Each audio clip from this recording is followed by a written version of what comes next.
Right నమస్తే. ఉస్మానియా గడ్డ మీద ఉద్యమాలకు పుట్టినిల్లు అయినటువంటి ఉస్మానియా గడ్డ మీద ఇక నుంచి నిరసనలు, ర్యాలీలు, ధర్నాలు చేసే అవకాశం లేదని చెప్పి కూడా ఇక్కడ ఉన్నటువంటి వీసీ ఒక సర్క్యులర్ జారీ చేసిన పరిస్థితి చూస్తూ ఉన్నాం. దీని మీద గత 3-4 రోజుల నుంచి విద్యార్థులు, అనేక రంగాల విద్యార్థులు మొత్తం కూడా ఉద్యమాలు చేస్తూ ఉన్న పరిస్థితి. ప్రస్తుతం ఈరోజు విద్యార్థుల గొంతు నొక్కే ప్రయత్నం చేస్తూ ఉన్నది ప్రభుత్వం. దాంతోపాటు విద్యార్థులని చేతులను అణచివేసే ప్రయత్నం చేస్తూ ఉందని చెప్పి కూడా ఒక వినూత్నమైన ధర్నా చేపట్టారు ఏబీవీపీ ఆధ్వర్యంలో. చేతులకు సంఖ్యలు వేసుకొని, మూతికి గుడ్డలు కట్టుకొని విద్యార్థుల గొంతు నొక్కే ప్రయత్నం చేస్తుందని చెప్పి తెలియజేయడం కోసం ఇట్లా ఒక వినూత్నమైన ధర్నా చేపట్టడం జరిగింది. ప్రస్తుతం మనతో పాటు ఏబీవీపీ నాయకులు ఉన్నారు, మాట్లాడే ప్రయత్నం చేద్దాం. నమస్తే అన్న. నమస్తే అన్న. మీ పేరన్నా? నా పేరు జీవన్, జాతీయ కార్యవర్గ సభ్యుడన్నా. ఈరోజు ఉస్మానియా యూనివర్సిటీలో తీసినటువంటి సర్కారు నిదర్శనం ఏంటంటే, రోజు ఈ విధంగా ఈ నల్ల రిబ్బన్ను పెదవులకు కట్టుకొని ఇట్లా ఇట్లా రెగ్యులర్గా చైన్లు ఇట్లా కట్టుకొని కొనుక్కోవాలి. మేము కూడా ఇవన్నీ కొనుక్కొని క్లాసులకు అటెండ్ కావాలి. దాని విధంగా రోడ్డు పొట్టి నడుచుకుంటూ పోయేటప్పుడు కూడా ఈ విధంగా పోయే సర్క్యులర్ అని, దానికి నిదర్శనం ఇదని మేము ఈ వినూత్న ప్రదర్శన చేయడం. ఎందుకు ఇలాంటి సర్క్యులర్ జారీ చేయాల్సి వచ్చింది వీసీ అంటే? ఉన్నట్టుండి ఏం అల్లర్లు జరుగుతూ ఉన్నాయి యూనివర్సిటీలో, ఏం జరుగుతూ ఉన్నాయి అంటే ప్రధానంగా యూనివర్సిటీలో ఏం సమస్యలు లేవా చెప్పుకోవడానికి? ఎట్లన్నా దేనికోసం పెట్టారు అనుకోవచ్చు? అంటే యావత్తు ఇక్కడ సర్క్యులర్ చూసి యావత్తు భారతదేశం కూడా ఈరోజు సిగ్గుపడుతుంది. ఎందుకోసం అంటే తెలంగాణ ప్రజలందరూ కూడా అసలు అక్కడ ఏం జరుగుతుంది అనే గందరగోళంలో ఉన్నారు. వాళ్ళందరూ కూడా ముఖ్యంగా మీరు గమనించాల్సింది ఏంటంటే, తెలంగాణ ఉస్మానియా యూనివర్సిటీ అంటేనే వందే మాతర ఉద్యమం నుండి నేటి మలిదశ తొలిదశ ఉద్యమాలకు కేంద్ర బిందువుగా ఉద్యమానికి ఊపిరి పోసిన గడ్డ ఈరోజు ఉస్మానియా యూనివర్సిటీ గడ్డ అని. ఈరోజు పేద, మధ్య, బడుగు, బలైన వర్గాలు, దారిద్ర్యకు దిగువన ఉన్నటువంటి విద్యార్థులు అందరూ గుండె చప్పుడు ఉస్మానియా యూనివర్సిటీ. ఎందుకోసం అంటే నాణ్యమైన విద్య అందించడము, ఈ యొక్క రైతన్నల కష్టం వచ్చిన గిట్టుబాటు ధర రావాలన్న కొట్లాడే గడ్డ ఈరోజు ఉస్మానియా యూనివర్సిటీ. అదేవిధంగా కార్మికులకు, కర్షకులకు, ఇలాంటి వారికైనా ఈ సమాజంలో తెలంగాణ ప్రజలు, పౌరునికి ఏ సమస్య వచ్చినా పోరాడే గడ్డ ఈరోజు ఉస్మానియా యూనివర్సిటీ గడ్డ. అదేవిధంగా దాదాపు ఈ 15 నెలల్లో, ప్రభుత్వం వచ్చిన 15 నెలల్లో 86 మంది విద్యార్థులు చనిపోతే కూడా ఒక కేసు లేదు, ఒక ఎఫ్ఐఆర్ లేకుండా అనుకోకుండా చనిపోయారని చెప్పి కేసు క్లోజ్ చేయడం అనేది దురదృష్టకరం. వాటన్నిటిపైన కొట్లాడే గడ్డ ఈరోజు ఉస్మానియా యూనివర్సిటీ గడ్డ. అలాంటి గడ్డలో ఇన్ని ఏళ్ల నుంచి ఇలాంటి సర్క్యులర్ లేదు. ఇప్పుడు నిన్న మొన్న వచ్చినటువంటి ప్రభుత్వం రాగానే 10 సంవత్సరం అవుతుంది. ఈ యొక్క వీసా 5 నెలలు గడుస్తుంది. అప్పట్లో ఎలాంటి ఇష్యూస్ కూడా లేవు. ఈరోజు చాలా అంగవైకల్యం ఉన్నటువంటి విద్యార్థులు వాళ్ళు పీజీ, పిహెచ్డీలు చేస్తున్నారు. వారు చేయడం అనేది వాళ్ళందరినీ కూడా చేతులైతే మొక్కాలి. అరే మీకు ఇంత కష్టం ఉన్నా కానీ మీరు చేస్తున్నారు అనే గౌరవంగా వాళ్ళు స్వీకరించాలి. వాళ్ళకి ఏ సమస్యలు తీర్చాలి. అలాంటివంటి ప్రొఫెసర్లు ఈరోజు ప్రభుత్వం కానీ ఏం చేస్తుందంటే, వారికి ఒక జీవో కూడా ఉంది.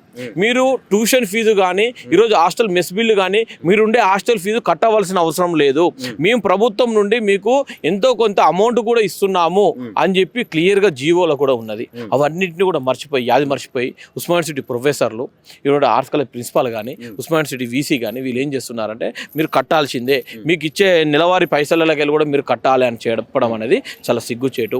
ఇక్కడ పక్కన ఉన్నటువంటి సైన్స్ కాలేజీలో కానీ, కామర్స్ కాలేజీలో కానీ, ఈరోజు లా కాలేజీలో కానీ, బీటెక్ టెక్నాలజీ కాలేజీలో కానీ అంగవైకల్యం అందరికీ కూడా ఫ్రీగా అని చెప్పి సంతకం పెట్టి వాళ్ళ యొక్క సర్టిఫికేట్లు అప్పచెప్తున్నారు, వాళ్ళ యొక్క థీసిస్ సబ్మిషన్ చేపిస్తున్నారు. కానీ ఆర్ట్స్ కాలేజీలో చూసిన పరిస్థితి దాదాపు 8 మంది విద్యార్థులు ఉంటారు. చాలా మంది కళ్ళు లేవు. వాళ్ళు థీసిస్ చేయడం అనేది చాలా పెద్ద విషయం. రీసెర్చ్ వర్క్ చేయడం చాలా పెద్ద విషయం.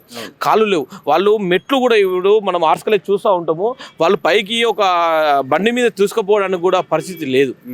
వాళ్ళకు గవర్నమెంట్లో జీవో ఉంటుంది, ఏ బిల్డింగ్ అయినా పక్క అని హ్యాండిక్యాప్స్ పోవడానికి ఒకటి విల్లు పెట్టాలనే ఒక రూల్ ఉంది.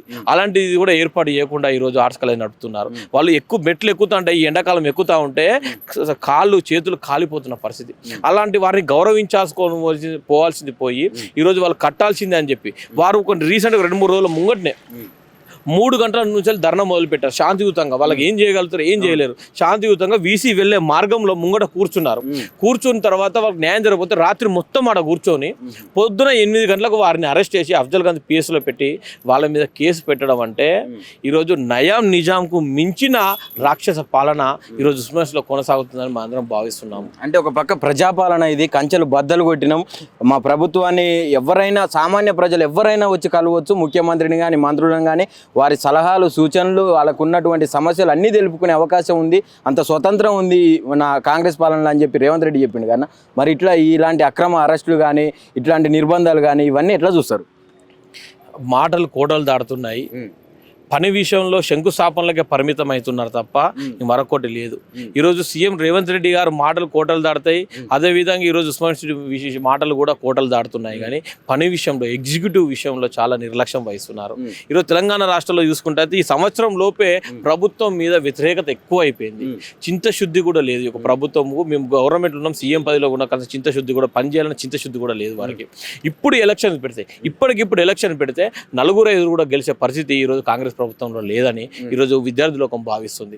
కాబట్టి అదేవిధంగా ఈరోజు ఒక వ్యతిరేకత ఇప్పుడు సోషల్ జర్నలిజం చదువుకున్న వాళ్ళందరూ కూడా లక్ష్యం ఏంది, వాళ్ళందరూ కూడా తప్పును కడిగేయడమే వాళ్ళ లక్ష్యం. వాళ్ళందరినీ కూడా అసెంబ్లీలో మాట్లాడి వాళ్ళు యూట్యూబ్లో అన్ని తీసేయాలంటే అరే ఎవరండి నువ్వు, వాళ్ళ అథెంటికేషన్ దానికి పర్మిషన్ ఉంటుంది, రికగ్నైజ్ తోటి ప్రజలందరూ దాన్ని వీక్షిస్తున్నారు. ఒక భాష ఇట్లా చెప్తున్నాడు కదా, అంటే ఇలాంటి భాష మాట్లాడడం తప్పు అని చెప్పి రేవంత్ రెడ్డి చెప్తుండే కదా, ఏం చెప్తారు దీని మీద? ఆయనే మాటల మాంత్రికుడు. ఈ రోజు ఏం మాట్లాడతారో, సాయంత్రం ఏం మాట్లాడతారో, పొద్దునేం మాట్లాడతారో తెలియని పరిస్థితి నెలకొంది సీఎంకి. నాకు కొంచెం ఎర్రగడ్డ హాస్పిటల్లో చూపించుకుంటే బెటర్ అనిపిస్తుంది. అరే నిండు అసెంబ్లీలో ప్రజలందరికీ న్యాయం చేయరు, నియోజకవర్గాలు అందరికి విద్యార్థులకు ప్రజలకు అందరికి న్యాయం చేయాలి, ఉద్యోగాలు ఇవ్వాలి, సంక్షేమ పథకాలు అందాలని మాట్లాడేసినాడు గుడ్డలు ఇప్పి కొడతా అనడం అనేది చాలా సిగ్గుచేటు. ఏం నేర్చుకోవాలి? సీఎం అంటే ప్రతి ఒక్కరు గౌరవించాలి.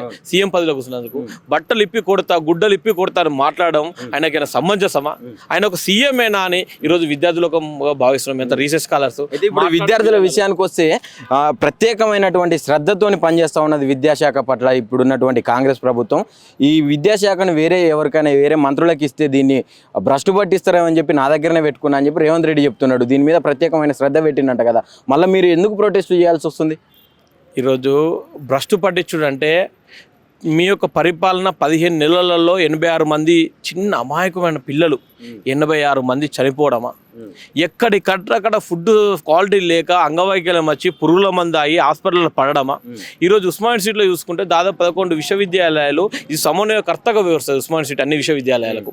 అలాంటి విశ్వవిద్యాలయాల్లో కనీసము 300 మంది ప్రొఫెసర్లు ఉన్నారు. అందులో 130 మంది అడ్మినిస్ట్రేషన్ పోస్టులు చేస్తారు చదువులు లేపకుండా. ఇక్కడ ఉస్మాన్ సిటీలో దాదాపు 1252 మంది ప్రొఫెసర్లు ఉండాల్సిన అక్కడ 300 ప్రొఫెసర్లు, అంటే 90% ఖాళీలు. తెలంగాణ రాష్ట్ర వ్యాప్తంగా విశ్వవిద్యాలయాల్లో 2828 మంది ప్రొఫెసర్లు ఉండే కాడ కేవలం 700 మందితోటి ఈరోజు చాలా యూనివర్సిటీల వరకు ప్రొఫెసర్లు లేరు, అసోసియేట్ ప్రొఫెసర్ లేరు, అసిస్టెంట్ ప్రొఫెసర్ తోటి గెస్ట్ ఫ్యాకల్టీ తోటి కాంట్రాక్టులతో నడిపిస్తారు. కేవలం నడకన నడుస్తుంది, నాణ్యమైన విద్య లేదు. నిన్న మొన్న చూసుకుంటే ఉస్మాన్ సిటీలో బ్లేడ్లతోటి అన్నం పెట్టిరు, పురుగుల అన్నం వచ్చింది, ఒకరోజు బల్లి వచ్చింది, ఒకరోజు ఎలుక వచ్చింది. అంటే ఇవన్నీ కూడా అడిగితే కూడా మా మీద కేసు పెడతామని ఈరోజు మాట్లాడడం అనేది సిగ్గుచేటు. ఈ ప్రభుత్వం కూడా ఈ 2022లో మీరు కూడా ఈ యొక్క గడ్డ మీదకి వచ్చి మీరు పోరాడి ఒక సభను సక్సెస్ఫుల్గా వేసుకొని పోయిన ఘనత మీకు ఉన్నది.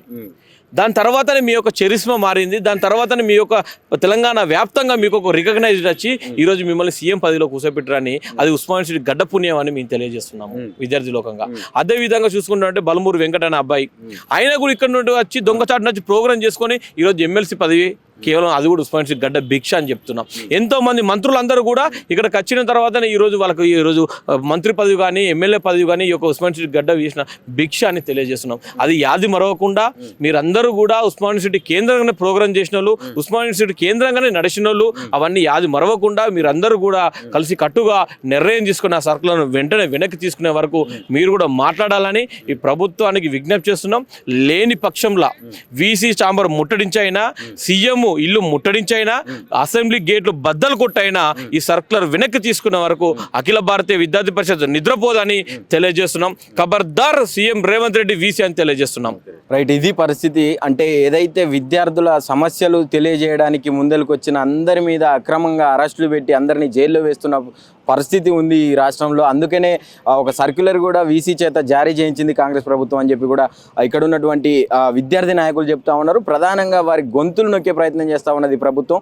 అలాగే క్వశ్చన్స్ రేజ్ చేయకుండా వారి చేతులకు సంఖ్యలు లేచిందని చెప్పి కూడా ఇక్కడ ఉన్నటువంటి విద్యార్థి నాయకులు, అన్ని రంగాల విద్యార్థి నాయకులు ఒక్కసారిగా ఉద్యమాలకు దిగారు. ఇది ఇట్లాగే కొనసాగిస్తే ఈ సర్క్యులర్ని ఇచ్చినటువంటి సర్క్యులర్ని రద్దు చేయకుండా వెనక్కి తీసుకోకుండా ఉంటే ఎక్కడి దాకైనా పోతాం. ఈ ఉద్యమాన్ని ఉవ్వెత్తిస్తాం, ఉధృతం చేసి సీఎం ఇంటిని ముట్టడిస్తాం, అలాగే అసెంబ్లీని కూడా ముట్టడించే ప్రయత్నం చేస్తామని చెప్పి కూడా విద్యార్థి నాయకులు చెప్తా ఉన్నారు. కెమెరా పర్సన్ శ్రవంత్ నవీన్, ఆద్య టీవీ, హైదరాబాద్.